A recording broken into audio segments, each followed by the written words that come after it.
Hi everyone, Ralph Tyndall here. I'm paying a surprise visit to the Scrapbook.com YouTube page today to do one more Christmas card with all of you.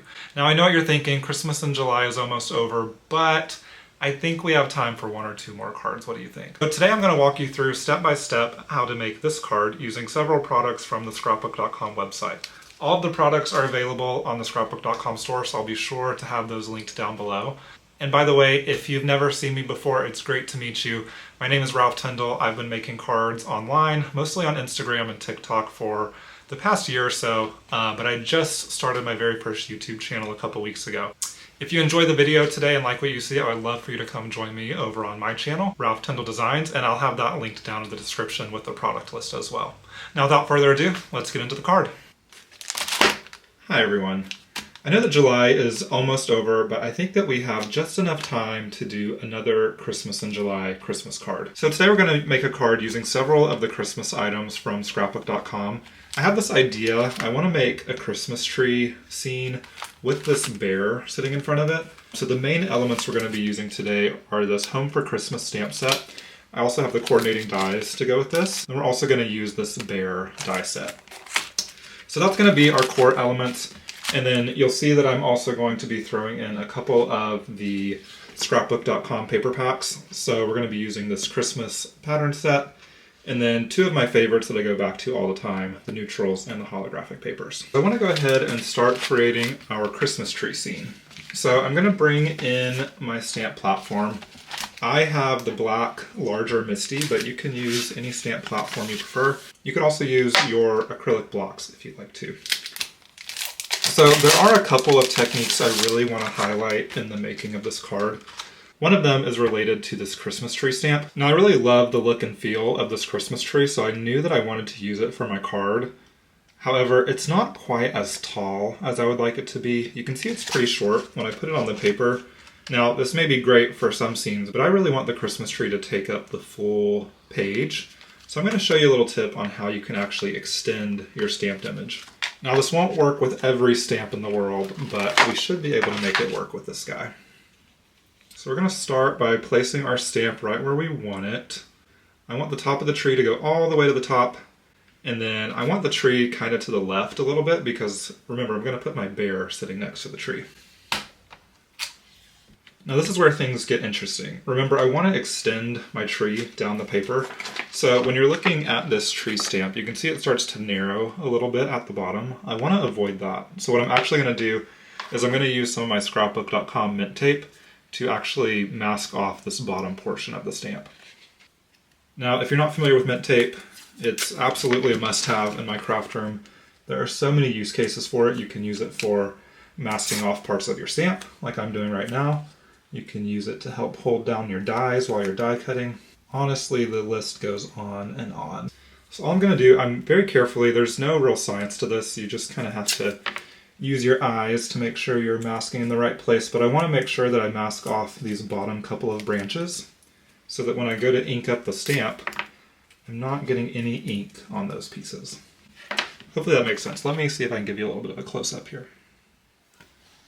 For our inks today, I'm going to be using my Distress Oxides just because it's one of my preferred ink pads for stamping. You can totally use your dye inks or any inks you choose. And since we are doing a Christmas tree, I decided to go ahead and use pine needles. So I'm going to give the stamp a nice good inking. And then, you don't want to forget this part. Now we're going to take off the tape. And this way, when we go to stamp, it's only going to stamp that top part of the stamp. Just like so. Okay, so I went ahead and cleaned off my stamp because we're going to need to replace it. All you want to do here is line up the center point on the tree with the center point of the image you've already stamped. And then you can kind of choose how big or tall you want it to be. You can see this time I'm going to mask off the top of the tree, and then I'm going to start my stamped image kind of right here, about a third of the way down. And then that way our tree goes nearly to the bottom of the page. Also, if you don't have mint tape, if you have Post-it notes laying around your house, you could use it in the exact same manner. Okay, let's peel off our tape again. And let's go in for our final stamp. Now look at that. You wouldn't even be able to tell that it's the same stamp. stamp twice, can you? Okay, so we are done stamping out our tree. So I'm gonna go ahead and remove it from the MISTI. Now, when I'm looking at this, it's a pretty tree, but I don't necessarily want a fully white background. And since we expanded the tree, the die cut that comes with the set, of course, isn't going to fit that entire tree. So we have a little bit of a problem now, don't we? But there is a solution, and that's the next technique that I wanted to highlight for you. When you elongate the tree like this, your die cut is not going to fit, but that doesn't mean that you can't cut part of it out and still create a non-white background. And I'll show you what I mean. So I'm going to place the die cut down and line it up as I normally would. I'm going to grab a little piece of mint tape. I'm telling you, this mint tape is so handy for just about anything you're doing.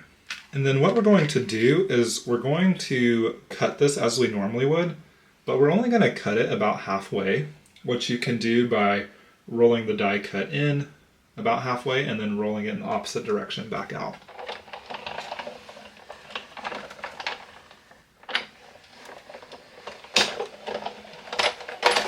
Okay, so I think that that'll be about where we want it.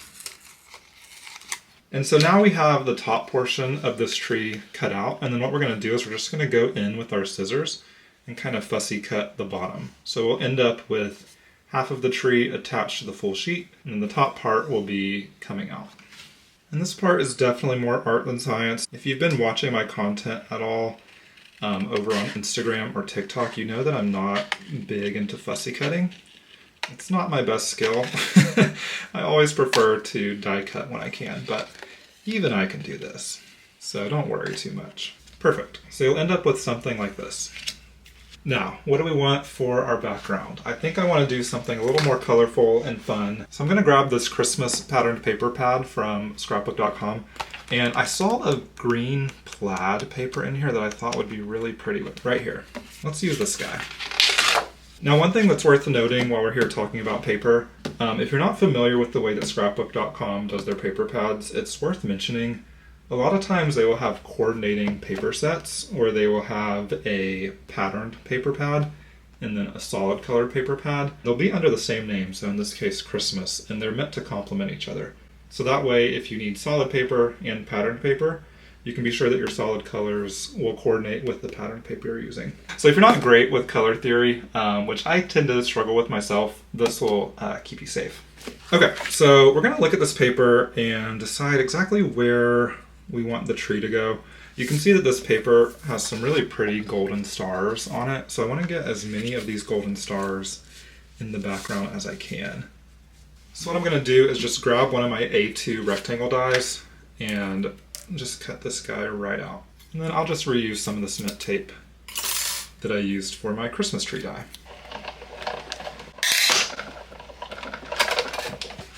Okay, so there we go. Next up, I'm going to go ahead and adhere this Christmas tree to my background. And for that, I'm going to use a little bit of foam tape just to give it a little extra dimension. If you don't have foam tape on hand, you could also just stack some paper, cut out several of these shapes and stack them together to add some dimension. Or you don't have to add dimension at all, right? I mean, if you wanted to glue this straight down on the paper, you totally could. So let me go ahead and peel this off. And then a great tip for lining up corners like this, if you can use your Scor-Pal or your stamp platform like your MISTI, anything that has a right angle like this, it's really great for lining up these corners. So in this case, I'll just line this top piece right up with the bottom, and I know that that's going to be square in the corners, just like so. Okay, so this is our background. Now I want to add a couple things. Like I've mentioned, we want to add the bear. I also think I want to add a few presents just sitting out here around the tree. So I'm going to go ahead and set this to the side for now. And we're going to bring out our bear die. For the bear, I think I want to do just a classic, brown bear. So anytime I'm die cutting brown images, I always go back to this neutrals pad from Scrapbook.com. You can tell it's well loved by how skinny it is. But let's go ahead and pick out a couple of browns. I think I like this one for the base of the bear. And then actually, let's do this one for his, his tummy and his feet. We're not going to need these whole sheets, so I'll be sure to add those to my scrap pile. I'll go ahead and grab the bear, And then this guy will be his tummy. And then we have his little paws here.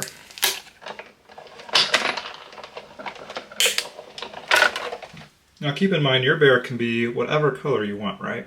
You could have a brown bear, red bear, blue bear, whatever you want. And before I start gluing this guy together, I want to go ahead and just cut out the rest of the accent pieces. Okay, so this is going to be his scarf, and then his face, of course. And then I believe these are his ears, so we want that. So I'm going to pick out a few colors for these guys. I'll probably do a pink for his ears, and then I'm going to use black for his eyes and his nose. I'll probably use the same pink for his little cheeks there. And then I think I want to do a fun accent for the scarf. So I'm going to use some gold from this holographic paper set. There's so many good shiny paper options in here. Okay, so we have all of our little pieces cut out. I went ahead and just put them in this little storage caddy so that I don't lose them on my desk. I'm going to go ahead and start putting our bear together. And to do that, I'm going to use this Artis craft glue by Scrapbook.com. It comes with this really nifty fine tip head. So I'm going to go ahead and put that on right now. This is really helpful for if you're gluing really tiny pieces together. All right, let's get started. Okay, there you have it. We have our little Christmas bear. So he is going to be sitting off over here, but we're not ready to glue him down yet because I still want to add some presents around the tree. So let's tackle that next. So I'm bringing my Misty back out and just putting in another sheet of our white cardstock. And now I'm going to go back to our Home for Christmas stamp set, the one that we used to get the Christmas tree from. And it comes with a few different options for presents. It looks like a lot of stamps here, but it essentially makes up 3 different sized presents. So you have your large present, a medium present, and then a small present. I think I want to go ahead and just make one of each of those. And these are layered stamps, so that means we'll choose a base layer, and then we'll have a couple more layers along with some lids to put on top. And for the presents, I'm going to use our traditional Christmas colors of red and green. I'm going to use the same green that I used for the Christmas tree, and then I'm going to bring in the lumberjack plaid for one of the other gifts. And then for the third one, I think I'm going to go with yellow. So we'll use this mustard seed yellow.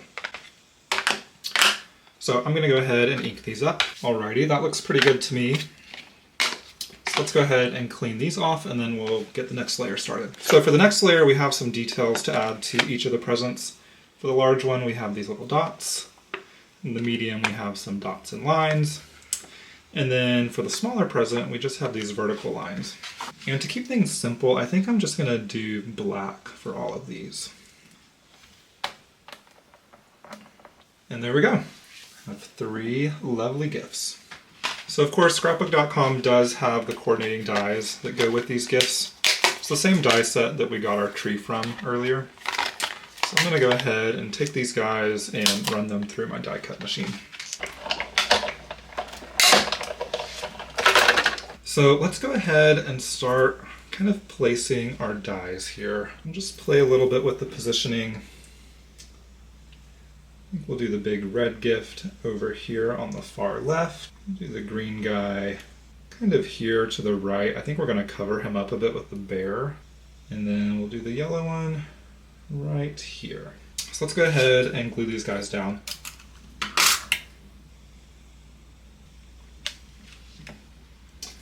Okay, let's move on to the next guy. And then lastly, I think I want to pop our last present up just a tiny bit. So I'm going to go back to the foam tape and cut just a little piece off so that we can give that last gift in front a little bit of extra dimension. And we'll place this guy right in the front. Perfect. Now, of course, it's time for our main event. Time to add our bear. I'm going to pop him up as well using a little bit of foam tape. If you can't tell, I like to add a lot of dimension to my cards. I find that it just gives your cards a little bit of extra interest, if you will. By the way, if this is your first time hearing from me, seeing me, that's because I just joined YouTube. I've been making cards for a little bit under a year, and I've been really active posting cards over on Instagram and TikTok, but I just started my very own YouTube channel just a couple weeks ago. So Scrapbook.com was very kind to allow me to come on and share a video with you guys on their channel. But if you'd like to see some more of my creations, I would love for you to come join me over on my YouTube channel. It's just Ralph Tyndall Designs, and I believe the handle is at Ralph Tyndall. So you can find me there and see more of my projects there. Now, I do think we're missing a little bit of something. I think we're missing Christmas ornaments, right? It feels like we're missing Christmas ornaments to me. Why don't we go ahead and grab our scrap holographic gold that we used for the scarf. And I think we can just cut out some little ornaments, and that'll tie in nicely with the scarf, and then as well as our little gold stars here in the background. So to do that, I'm just going to grab a hole punch. You could grab any hole punch. This is a Fiskars hole punch. And I'm just going to go ahead and punch a few holes. And these will be little ornaments for our tree. Now let's go ahead and dump these guys out. Where do we want our Christmas ornaments to go? This is definitely more of an art than science. I find that whenever I'm trying to place things and make them look random like this, I can sit here and fiddle with it all day long. But I think the best thing to do is honestly just try not to think about it too much. Easier said than done, I know. Now the last thing to do is just to glue our card front down on our card base that we created at the beginning. So I'm going to do that by just applying some tape runner. You could also use liquid glue if you'd like. We all have our preferences, don't we? And then to put down the card front, I'm going to use the same trick that we used earlier. I'm going to bring back the Scor-Pal and use this right corner to get our card front down perfectly. Okay, so I would say our card front is done. I do want to add a sentiment, but I think the front is a little busy for that. So what we're going to do is add a sentiment to the inside. Instead of using a stamp, I'm actually going to use these rub-on transfers from Scrapbook.com. Now, I was not familiar with rub-on transfers until recently, so these are actually pretty new to me, but they're super nifty. I think we're going to go ahead and go with Merry Christmas. I also really like Let It Snow, but since the front of the card's not really snow themed, I think we'll just go with the classic Merry Christmas. So these basically work like a tattoo, if you've ever given yourself a temporary tattoo, except there's no water involved. So it's going to come on two sheets. You have this acetate, which actually holds the design, and this little backer. We can discard that, and then we'll very carefully place this such that it's centered. Or at least as close to center as we can get it, right? And then from there, all you need to do is burnish it. So I like to use a bone folder for this. When you buy these transfers, they also do come with a small popsicle stick. So if you don't have a bone folder, you could definitely use that as well. And there we go. Now we have a beautifully, what looks like a stamped image. It's kind of like a vinyl transfer. But that's it. That's the finished card. We have our Christmas tree front with our little Christmas bear. And you open inside and we have that beautiful rub-on transfer that says Merry Christmas. I hope that this video was helpful and provided some inspiration for you as you gear up for making your Christmas cards or holiday cards this upcoming season.